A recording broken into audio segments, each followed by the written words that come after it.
আজকে অ্যামাজন থেকে সুন্দর একটা ভ্যানিটি লাইট আমি পারচেস করেছি। তোমাদের সাথে আজকে সেটাই শেয়ার করব।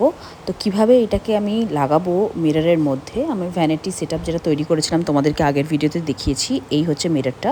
এটার মধ্যে আমি পুরো মাপ করে 10খানা লাইট আছে, 10খানা 9খানা লাইট রয়েছে।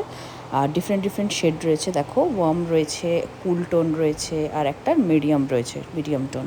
সো ফার্স্টে আমি মার্কার দিয়ে পুরোটা মাপ করে ডিফারেন্ট জায়গাতে, দেখো পেছনে যে স্টিকারটা ছিল যেটাতে আঠা রয়েছে, গ্লু রয়েছে, সেটা দিয়ে মাপ করে একদম সমানভাবে, যাতে সবকটা লাইট একদম সমান ডিস্টেন্সে হয় সেরকমভাবে লাগিয়েছি। এবার তোমাদেরকে আমি শেডগুলো দেখাই। এটা হচ্ছে একটা ওয়ার্ম রয়েছে, এটা তার আগে এটা হচ্ছে কুলটন, একদম টিউবলাইটের যেটা কালার হয় সেটা, আর একটা হচ্ছে মিডিয়াম।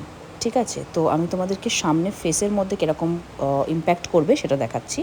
এটা একদম ব্রাইট হোয়াইট লাইট, এটা একদম ওয়ার্ম লাইট, আর যেটা সবথেকে বেস্ট আমার লাগছে সেটা হচ্ছে এই টোনটা। এইটা আমার ভিডিওর জন্য একদম পারফেক্ট। সো এইটা একদম হোয়াইট অ্যান্ড ওয়ার্ম টোনের মিক্স রয়েছে। আমার তো এই পারচেসটা ভীষণ ভালো লেগেছে, আর রিজনেবল প্রাইসে ছিল। আমি ডিসক্রিপশানে দিয়ে দেবো লিঙ্ক, তোমরা দেখো পারচেস করো আর আমাকে জানিও কেমন লাগলো। আবার দেখা হবে নেক্সট ভিডিওতে। Till then tata.